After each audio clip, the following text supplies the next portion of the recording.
Hello and welcome to Auspol Explained. I'm your long curly haired host David, and hey, is everyone recovering from the election?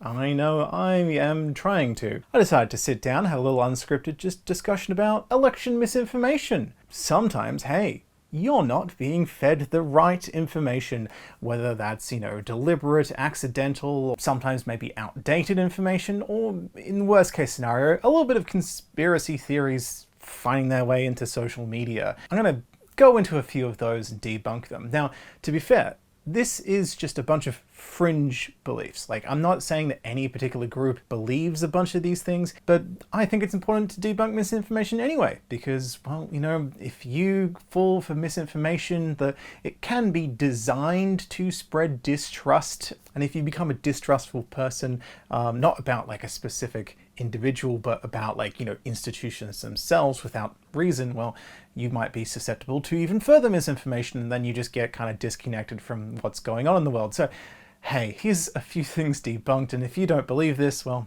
at least you can, when you hear someone else who thinks them, you can be like, hey, whoa, let's take a step back.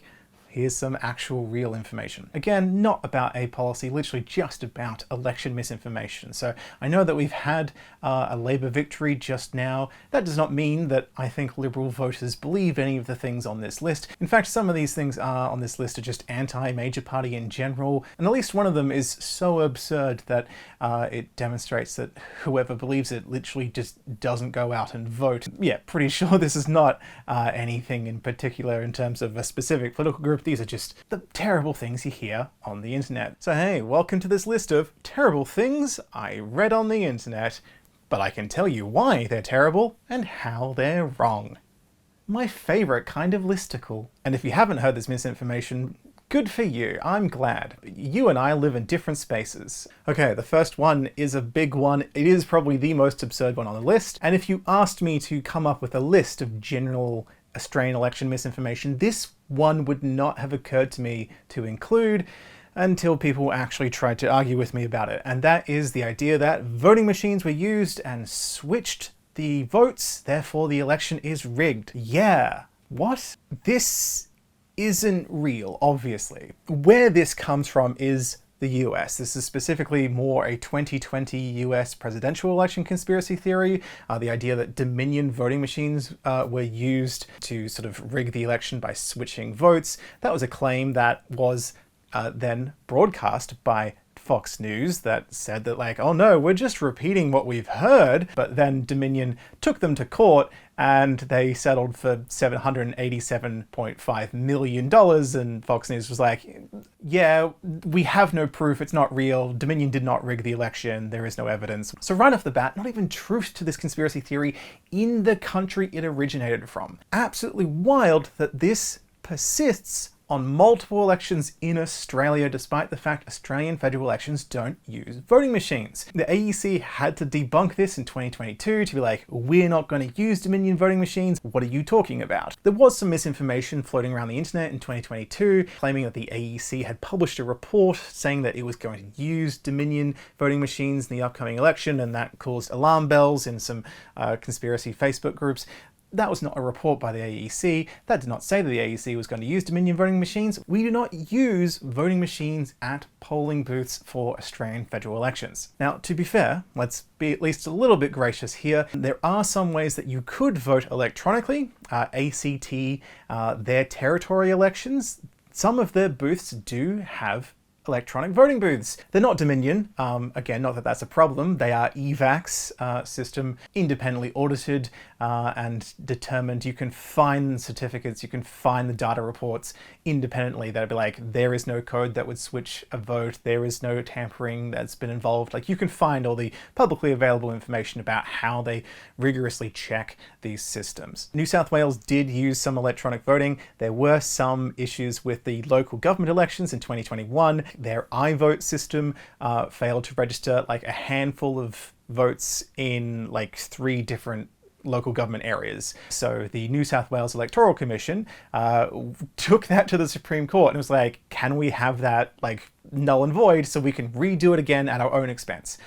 Which is an important thing to understand. If there is an issue with an election, it can be declared null and void, and a by-election can be run again. So people thinking, oh, you know, it's all terrible, well, the examples that you have of something going wrong is also the example you have of someone fixing it. The New South Wales Electoral Commission, which is separate to the AEC, decided, you know what, this system is not as robust and secure and infallible as it needs to be, and that's why if you are in New South Wales, you did not use it during 2023 for the state election. Ta-da! So yeah, if you went to vote in a federal election or even a state election, you would not have seen such an electronic kiosk or whatever it would look like. The only instance really where you would have some kind of electronic voting would be telephone voting for the blind, which is an accessibility resource to ensure that as many people as possible can vote. The iVote system, it was designed for accessibility for, you know, people who are blind or with low vision to use like a telephone, and then also was adapted to work online. So there was a very narrow element of online voting in Australia in one state, but New South Wales Electoral Commission has since been like, okay, we're not using that for the foreseeable future. It might return in the future if they can come up with enough safeguards and update the code to ensure that it is workable.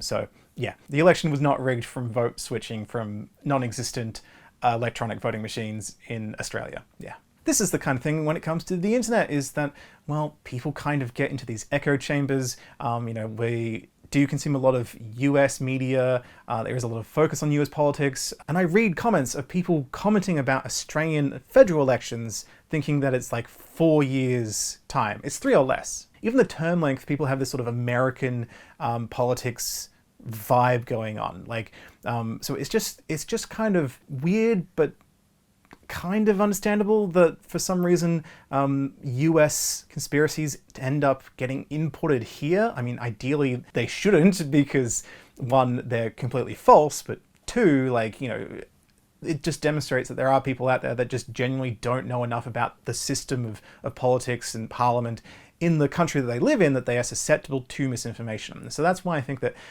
you know, education and learning about things is really important, because, you know, if you knew that we didn't use voting machines for federal elections, the moment someone goes, they're using the Dominion voting machines to switch votes, you don't even need to have an opinion about Dominion. You don't even need to know about the Fox lawsuit to know that that's all nonsense. You can just be like, no, that's wrong. So yeah, ideally, let's learn about Australia and stop having people repeat American conspiracy theories. The next one is a good classic one, the idea that we use pencils in Australia so they can rub out the votes and change them to what they want them to be. I've mentioned this in multiple episodes lately, so I won't belabor the point, but there are like lots of scrutineers appointed by different political candidates to watch the vote counting process. It's a very intense process. It's a transparent process. There's a lot of security around ballots, you know, in transportation and during the counting process. The only time that there would be like less people involved is when you're actually putting them into storage after you've finished counting them. The idea that people have enough time without any kind of scrutiny to erase things just doesn't really make logical sense. I find it fascinating, and what I think about the idea that like people just erasing pencil votes is kind of interesting, because, like, you know, one, you can use a pen, you're allowed to. Two, like, rubbing out a pencil mark leaves an eraser mark. There could be indents on the paper. Like it is not a foolproof way to erase evidence. Literally, no pun intended. Like, it doesn't work as a foolproof way. But on top of that, right, if you think that like everyone involved is so in on the bit, like in on the conspiracy on such a grand level, why would they do it in the least efficient way possible, right? Like, getting a vote and going, I don't think that's right, and then having to think of a new vote to put in, but enough different new votes that works in a certain way.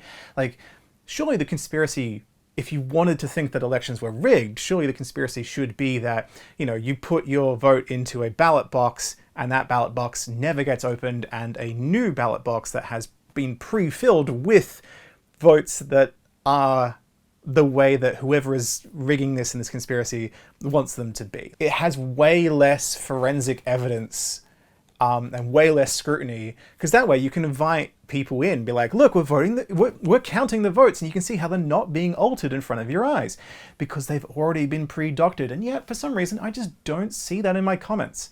I keep seeing people saying, oh, they make you use pencils so they can erase them. Like, think of a better conspiracy. That's what I'm saying, right? Like, that's an element of conspiracy theories, is that inherent element of not really thinking about it critically and just repeating an element that you've been told because you think that, oh, my level of distrust in an institution or organization justifies me believing anything that points blame at them, without actually critically thinking, hang on a second, why would they do it like that? That's just inefficient and bad and wrong and easily discoverable. If there was a big conspiracy without evidence, surely they would do it in a way that doesn't leave evidence behind. And now that I've said that, I bet people are going to be like, thank you. Yep, that's the real conspiracy. And I'm like, no, no. And the next one is a claim that I saw a reasonable amount, I don't know why, the claim that, well, they imported a lot of immigrants to rig the election. Weird claim. Also seems to be an imported American conspiracy, the idea that they are importing immigrants to rig the election. The frequent similar phrasing of importing immigrants makes me think that people aren't thinking about it critically, they're just sort of copying and pasting this. This is just like, this is a line they are being fed and they are pushing it out there. Before I get further into this, I do need to point out, again, this is literally about election misinformation in terms of like how elections work and like the law. This is not about what views you have on immigration, what policies you think we should have in terms of Australian immigration. That is entirely irrelevant to this particular bit of misinformation, and I'll explain why. So to be clear, not challenging anyone's personal political views on this subject or topic. For starters, right, voting is for eligible Australian citizens. So the people who voted in the last election are Australians. They're Australians. That's it, right? So that is the proper term that you should be using when referring to people who vote, is Australians, because that's what they are. But to become an Australian citizen, if you're not born here, you have to have at least 4 years residency on a visa before you can even apply for that Australian citizenship that would then grant you the right to vote. And that citizenship can take 12 months, sometimes less, sometimes more, but you're really looking at like a 5-year process, ideally, potentially more again. And remember, right, like elections are every 3 years or less. So it's not a strategy. It can't be a strategy to rely on any immigrants that come under your term to vote for you in the future, because statistically speaking, most prime ministers don't last that long. Like throughout Australian history, majority of Australian prime ministers have not served more than 5 years. So the amount of people that have come here as immigrants under Labor's Anthony Albanese government, and then since gone on to become Australian citizens and could vote is zero, because the time frame is just literally legally too short. So everyone who has gained Australian citizenship, having been born elsewhere, come here, gained that Australian citizenship, and now is an Australian who is able to vote as any other Australian, well, all of them came under Morrison or even earlier. And even if the number was bigger than zero, it's still not a strategy, because, well, these people are individuals like anyone else, like every other Australian out there. They have all sorts of different reasons for voting different ways. So there's absolutely no guarantee that they would vote for the incumbent government. Statistically speaking, they definitely voted for, other kinds of parties, independents. There's a diverse range of views out there. So you can't control what Australian citizens do. That is probably actually an appeal to why some people actually came to Australia, to leave less democratic countries and come here where they have more democratic freedoms and rights. Or they may have thought that the weather is good, or have family, or just, for a job. Like there's all sorts of different reasons why someone would come here, but we can't deny that we have a very good democratic system. We do have quite a lot of democratic rights and freedom of expression. So it's a good thing that, no matter where you come from or whether you're born here or otherwise, as long as you are an Australian citizen and vote, you can vote for who you like. That is one of the central tenets of our democracy and our nation. So yeah, you can't rig an election by having Australians vote in an election, because that's just democracy. You described an election, basically. That's the system working as democracy should. So good work. We did it. We did a democracy, and we'll do it again. Trust me, we'll do it again. Another one, people complain to me saying that, well, the system is just inherently rigged already because preferential voting just funnels votes to major parties and they win even if you don't like them. I'd like to point out that this is actually the opposite of what is true. An alternative version of what we could have and what we did have, over 100 years ago, and also what other countries have, like the US and UK, is first past the post. And so you just vote for one person, that's it. The person who gets the most votes wins. And that doesn't need to be a majority, right? Like, if you have like a dozen candidates in one area, you split the vote. Like every vote that goes to someone doesn't go to someone else.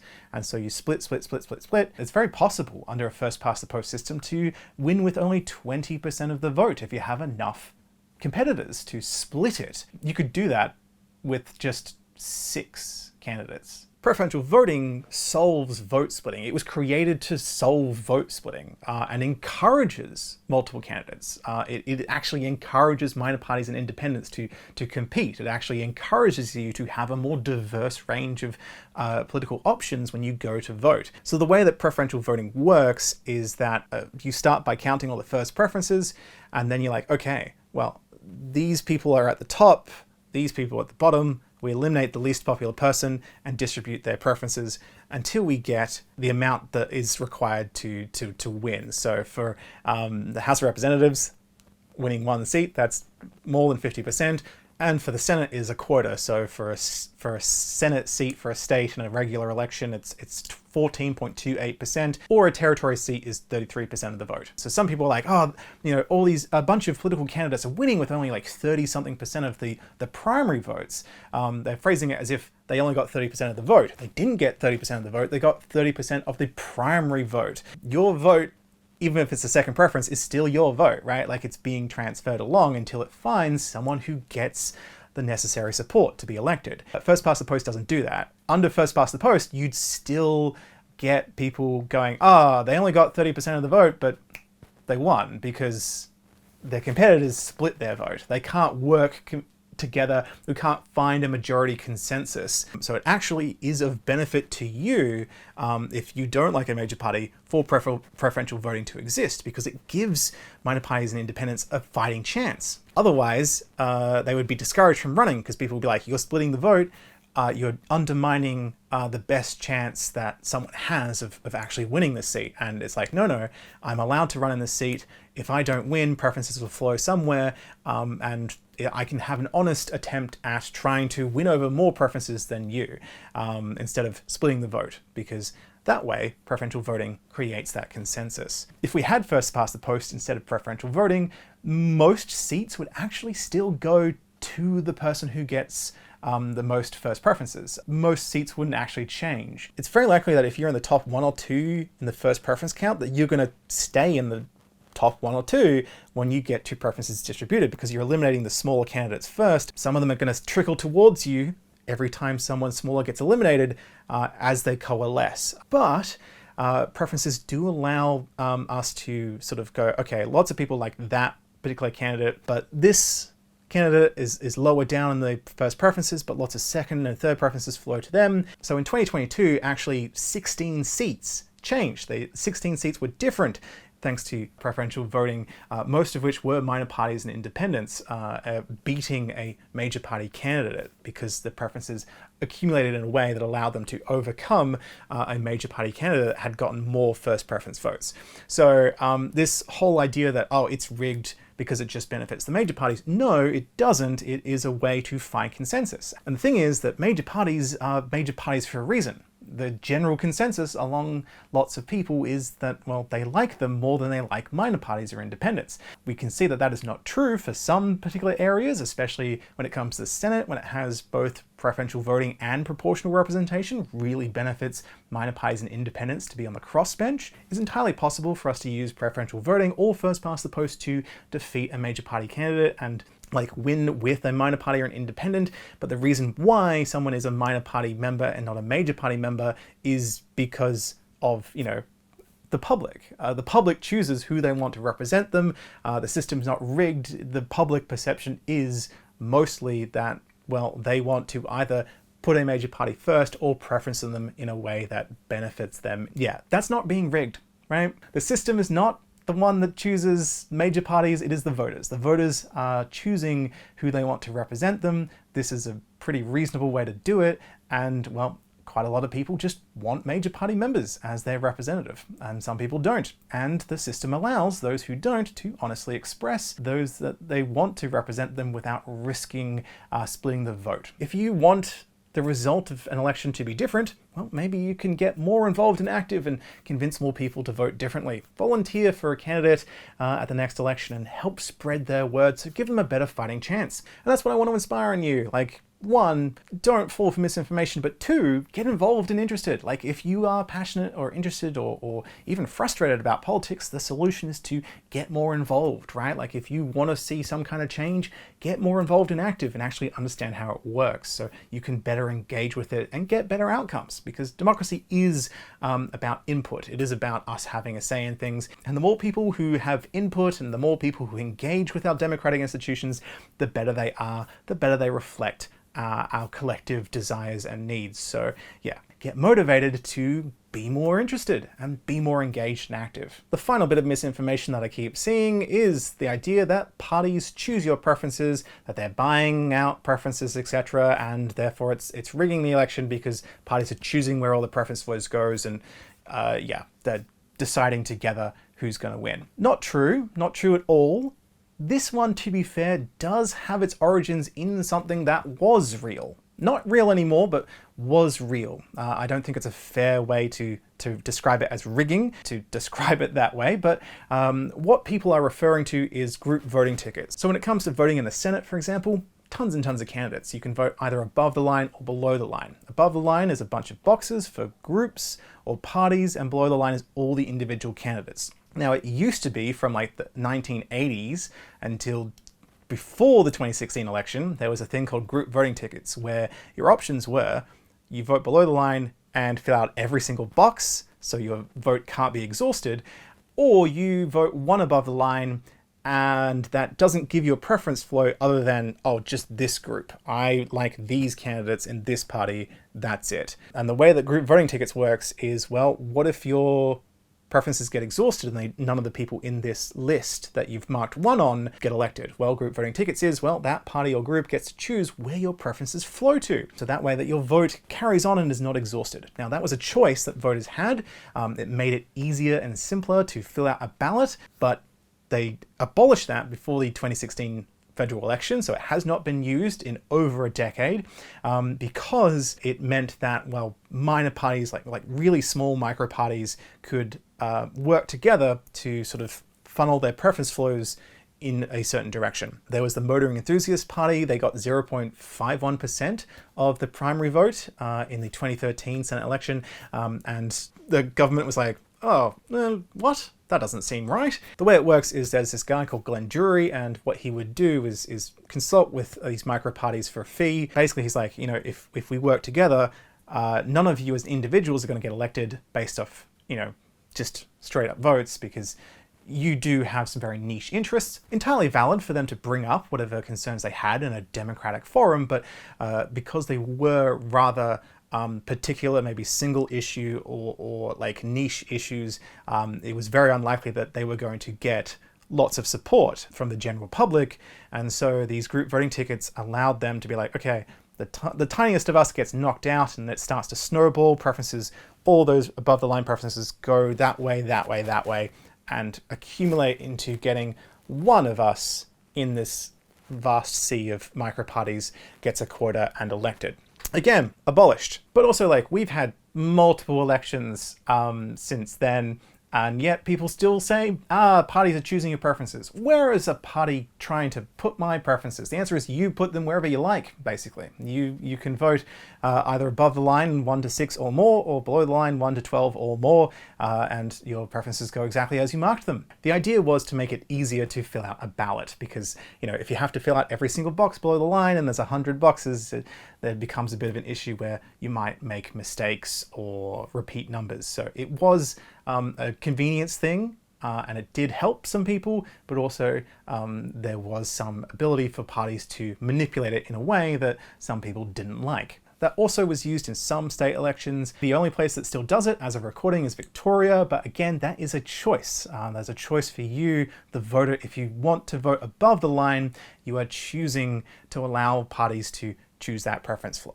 Victoria also may abolish it in the future. They are looking at updating their electoral system, so even this particular episode might be out of date in the future, which is just an important reminder to pay attention to what it says on your ballot. There are written instructions every single time. You can talk to someone at a polling booth about how filling out a vote actually works, and that way you don't need to necessarily be up to date if something changes, right? Like, electoral reform is not very frequent, but things do change over time. So at the very least, pay attention to what it says on your ballot so you know how to express your preferences. I mean, there are how to vote cards that suggest preferences to people, but they're not binding. You don't have to take them. You don't have to follow them. Again, it is still a personal choice of you, the voter, to follow that how to vote card if you wish, which can help you if you don't have a strong opinion about anyone other than the main candidate that you want to support. So if you want to take and fill out a vote the same way that a how to vote card says, well, that's up to you and that's fine. And there you have it. As you can tell, a real mixed bag there in terms of,